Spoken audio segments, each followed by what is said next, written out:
오늘 말씀의 제목은 먼저 보내신 이유라는 제목으로 같이 생각해보겠습니다. 우리는 삶을 살면서 이해할 수 없는 그런 고난과 역경을 만나기도 합니다. 그러나 그 모든 과정 속에서 놀라운 하나님의 계획을 하나님께서 이루어 가십니다. 우리가 짧은 시간의 인생에서 1, 2년을 보면 하나님이 어떻게 그 일을 이루시는지 잘 보이지 않습니다. 그런데 긴 시간을 두고 저의 인생도 그렇고 다른 사람의 삶의 과정도 보면 그게 놀랍게 어려움이었지만 그것을 통해서 하나님이 하나님의 뜻을 이루어 가시는 것을 볼 수 있습니다. 오늘 우리는 요셉의 이야기를 통해서 실수가 없으신 하나님이 이루어 가시는 구속사의 전환점의 장면을 같이 살펴보기를 원합니다. 요셉은 예수님의 예표가 되는 인물이라고 그렇게 이야기합니다. 요셉의 인생의 여정에는 여러 가지 사건들이 있고 여러 가지 이야기들이 나옵니다. 우리는 요셉의 이 인생의 여정에 나오는 사건들을 통해서 요셉은 어떤 인물인지 또 요셉의 그런 사건들 중에서 어떤 이야기가 우리에게 은혜가 되는지 한번 같이 생각해 보았으면 좋겠습니다. 요셉은 어떤 특징이 있습니까? 그의 삶의 여정에 그는 꿈을 꾸었습니다. 어렸을 때 꾸었던 꿈은 해와 달과 별과 곡식단들이 자기를 향해서 머리를 숙이는 그런 꿈을 꾸었죠. 그리고 그가 애굽의 총리가 되기 전에 어떤 일이 있습니까? 감옥에 있으면서 두 신하들의 꿈을 해석해 주죠. 포도주를 맡은 관원과 빵을 맡은 관원들의 꿈을 해석해 줌으로써 정말 바로의 꿈을 해석할 기회를 갖게 되어지죠. 바로의 꿈은 어떤 것입니까? 바로의 풍년과 흉년에 관한 꿈을 꾸고 그것을 해석할 수 없어서 쩔쩔맬 때 요셉이 그것을 해석함으로써 그의 인생이 전환되어지게 되죠. 그래서 요셉을 뭐라고 얘기하냐면 꿈의 사람 또 꿈꾸는 자라고 하는 별칭을 갖게 됩니다. 요셉은 누구의 아들입니까? 야곱의 아들이죠. 야곱이 가장 사랑했던 아내 라헬의 아들로 태어납니다. 요셉의 일생을 보면 어린 시절은 어땠습니까? 특별히 아버지의 사랑을 받습니다. 그래서 특별한 그 편애를 받으니까 또 형제들한테는 뭐를 받아요? 시기와 질투를 받게 되죠.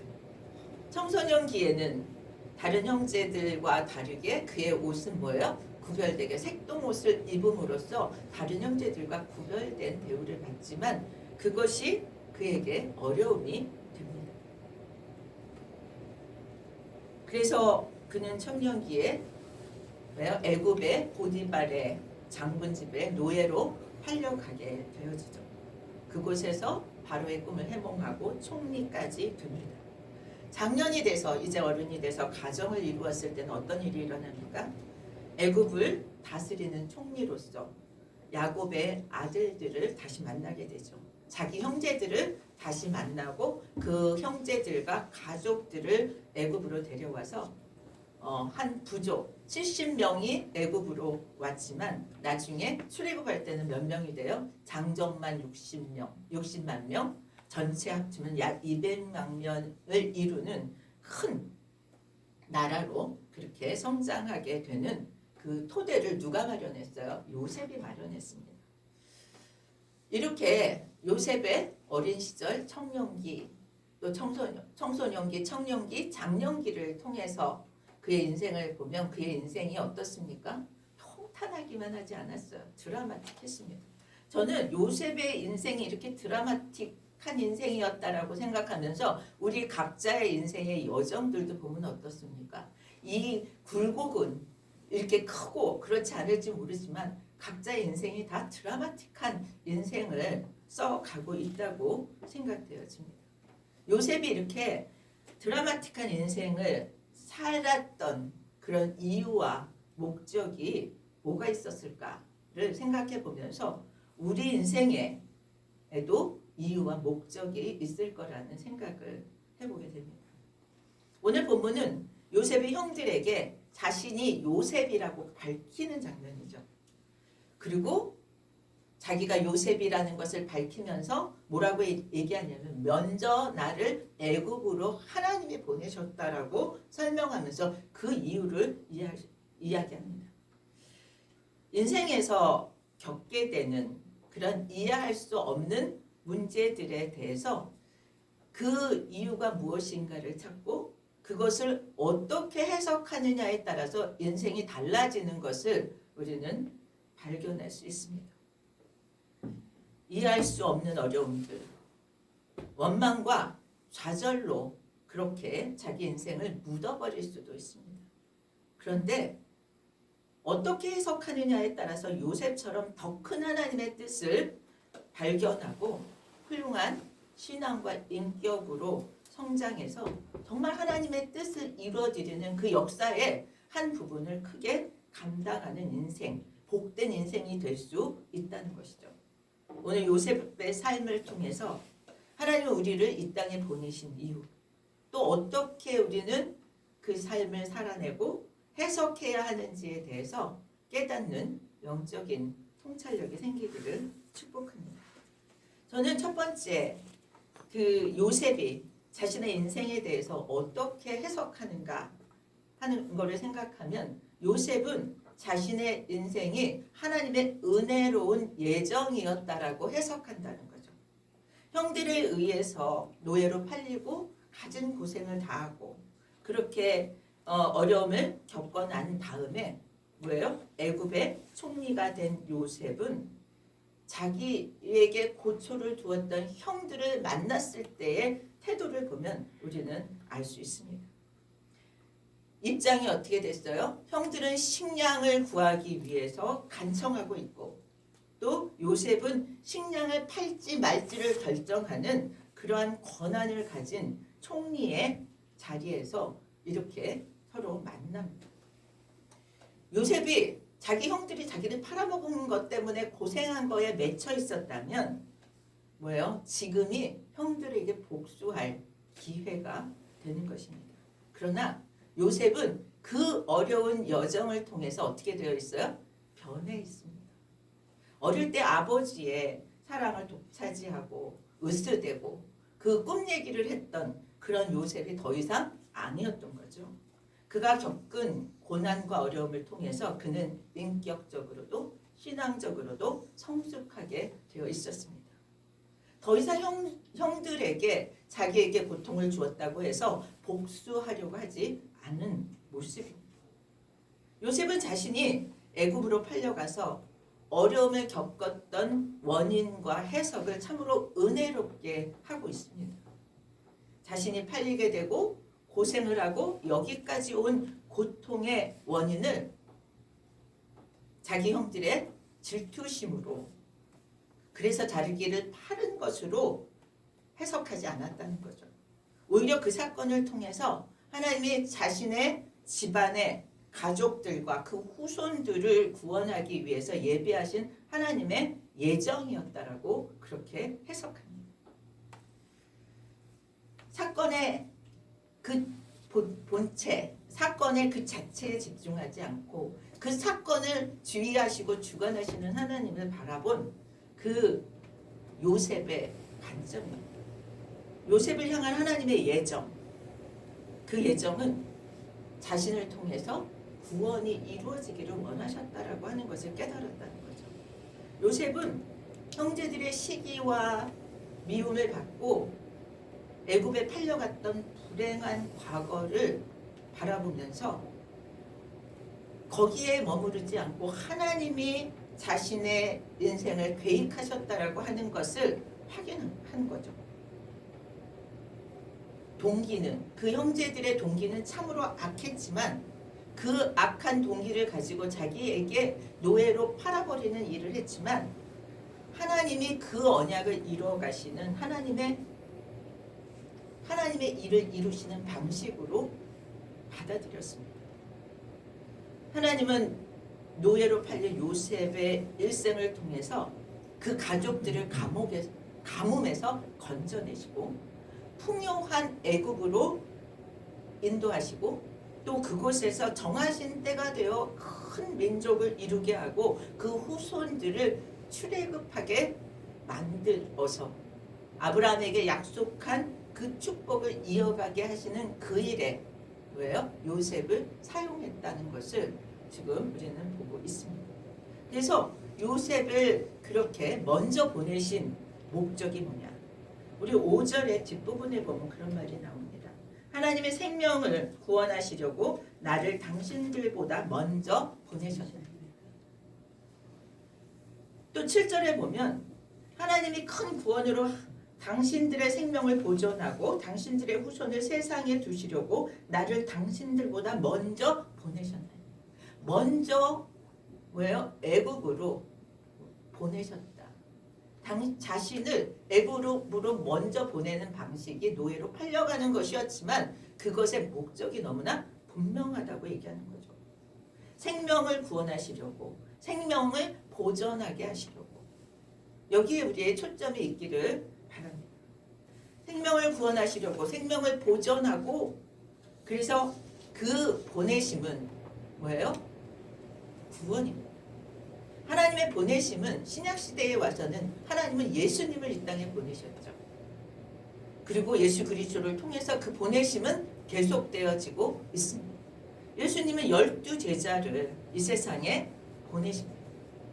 누가복음 9장에 보면 12제자를 불러 모으사 그냥 보내는 게 아니라 능력과 권위를 주셔서 보내는데 어떤 능력과 권위를 주셔서 보내는가 하면 모든 귀신을 제어하며 병을 고치는 능력과 권위를 주셔서 보냅니다. 2절에 보면 누가복음 9장 2절에 보면 하나님 나라를 전파하며 앓는 자를 고치게 하려고 내보내십니다. 보내시는 목적이요. 지금 요셉을 미 자신을 애굽에 먼저 보내신 목적이 구원하시려고, 생명을 구원하시려고, 생명을 보존하시려고 자기를 먼저 보냈다는 것과 딱 맞닿아 있습니다. 예수님이 제자들을 보내신 이유가 뭐예요? 하나님의 나라를 전파해서 하나님의 통치가 시작되었다라고 하는 것을 전파하기 위해서 제자들을 보낸 거라는 거죠. 그런데 그냥 보낸 것이 아니라 뭐예요? 영과 육의 질병을 앓고 있는 사람들을 구원하시는 거예요. 그들의 생명을 살려내시도록 그렇게 보내셨다고 얘기합니다. 그래서 우리는 하나님의 사람들의 영의 회복, 육의 치료를 우리는 계속해서 기도하는 거죠. 그 하나님 백성들의 영과 육의 치료가 따라오는 생명의 구원과 생명의 보존이 목적이라고 얘기하고 있습니다. 그래서 요셉은 뭐예요? 자신과 자신의 형제들뿐만 아니라 그 후손들을 계속해서 보존하게 하기 위해서 나를 먼저 보내셨다라고 얘기합니다. 생명의 구원과 생명의 보존이 보내심의 목적이라고 하는 것. 우리가 이 땅에 보내심을 받은 그 목적도 마찬가지라는 거죠. 두 번째, 요셉을 보내신 두 번째 목적은 우리 8절에서 발견할 수 있습니다. 그런즉 나를 보내신 이는 당신들이 아니요 하나님이시라. 여러분, 뭐라고 얘기해요? 나를 이곳에 보낸 것이 당신들이 나를 팔아서가 아니라 하나님이 보낸 것이라고 얘기합니다. 그래서 당신들이 보내서 내가 지금 어떤 위치에 있는가를 얘기해요. 나를 바로에게 아버지로 삼으시고 그 원집의 주로 삼으시며 애굽의 온 땅의 통치자로 삼으셨다. 누가 이렇게 하셨다는 거예요? 하나님이 이렇게 하셨다는 것입니다. 하나님의 주권을 인정하는 요셉의 믿음의 고백입니다. 형제들이 나를 팔았기 때문이 아니라 하나님이 보낸 것이라고 하는 해석인 거죠. 우리가 그 사건에 집중할 것이 아니라 그 사건의 배후에서 하나님의 뜻을 이루어 가시는 하나님의 손길을 볼 수 있는 우리들이 되기를 축원드립니다. 우리도 매 순간 주님의 주권과 섭리를 인정할 수 있기를 바랍니다. 하나님이 보내셨음에도 하나님이 왜 쉽게 안 보내고 그 보내는 과정을 통해서 고통을 겪지 있죠. 노예로 팔려가는 일이 얼마나 어려운 일입니까? 그 과정에도 얼마나 어려운 일을 만납니다. 그런데 그것을 통해서 제자들에게 예수님은 믿음의 성숙을 이루게 하시죠. 요셉도 성숙되어져서 그 고난의 과정을 통해서 성숙되어져서 그 원인을 형제들에게 두지 않고 하나님이 하셨다라고 고백했다는 거죠. 여러분, 우리도 예수님의 부르심을 받아서 교회에 나왔습니다. 그리고 예수님은 우리에게 당신의 권위와 능력도 부어주신 줄 믿으시길 바랍니다. 우리가 우리의 능력으로 하는 것이 아니라 우리를 제자로 부르시고 우리를 제자로 보내시기에 우리가 누군가의 연약함과 누군가의 어려움을 위해서 우리가 순종하고 따라갈 때 하나님이 주시는 능력이 임하고 하나님이 주시는 권위가 임하는 줄 믿습니다. 하나님이 주신 권위와 능력을 가지고 우리의 삶의 현장으로 하나님이 우리를 보내신 줄 믿습니다.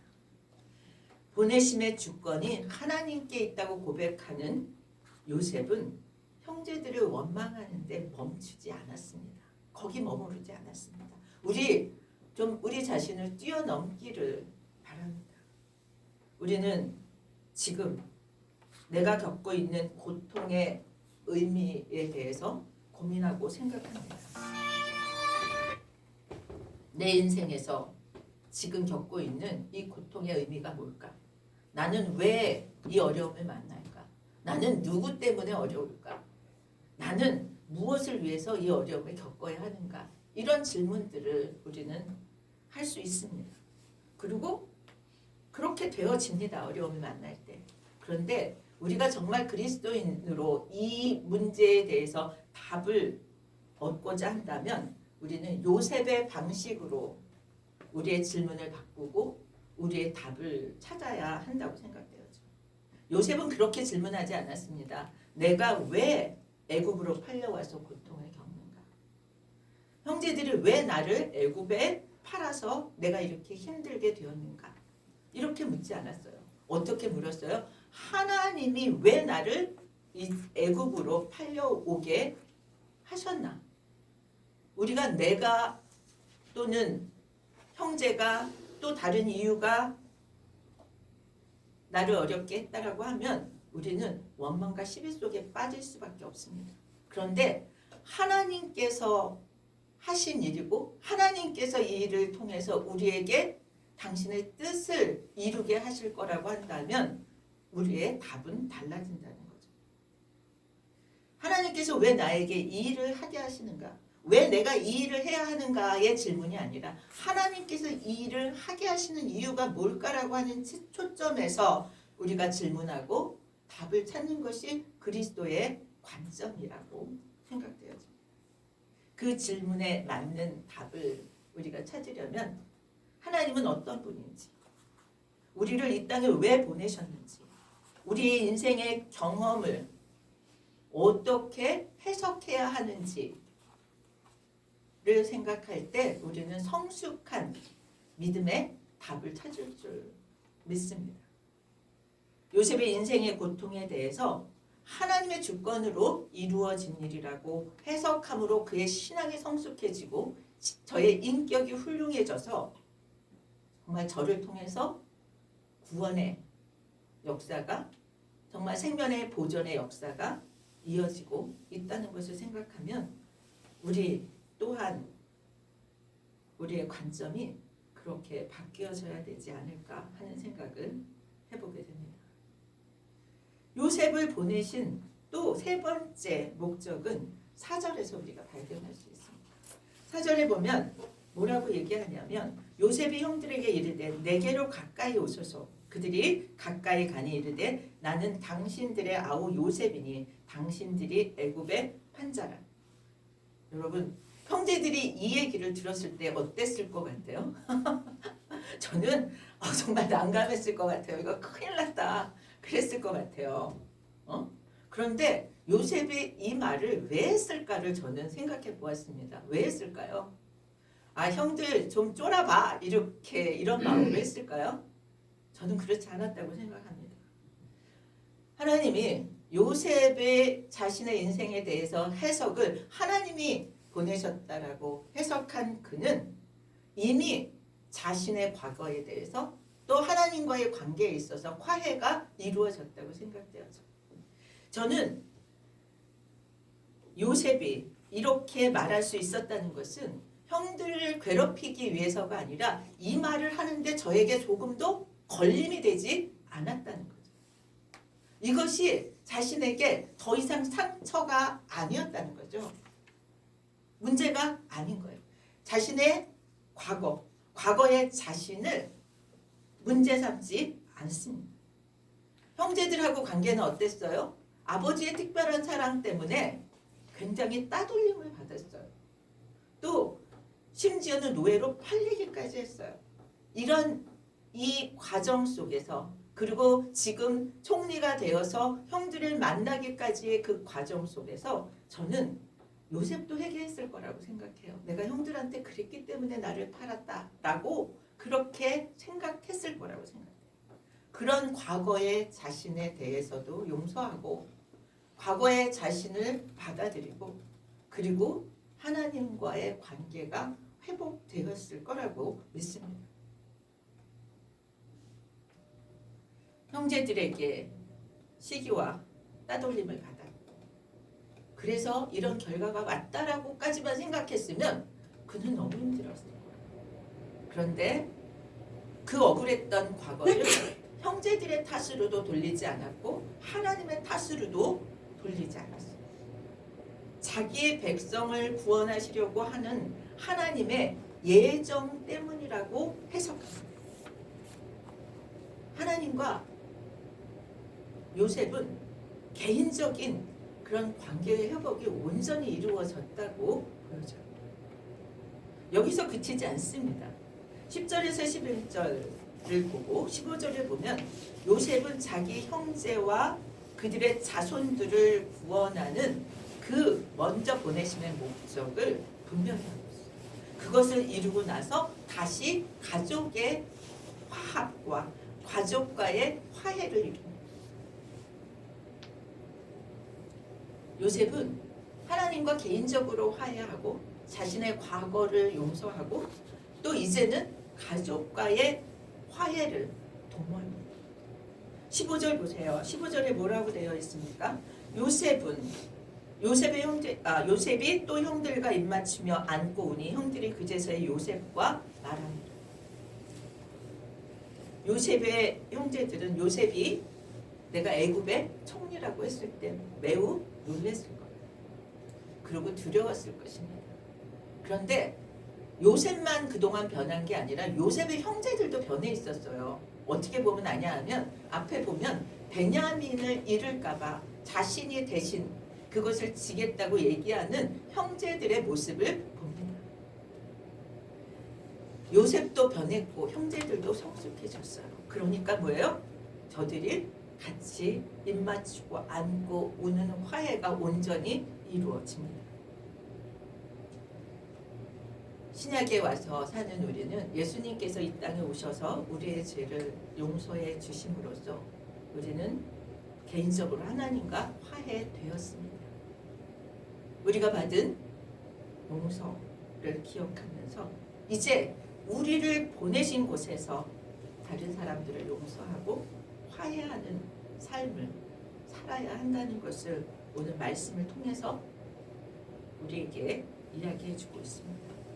하나님은 우리를 화해의 메신저로 이 땅에 보내셨습니다.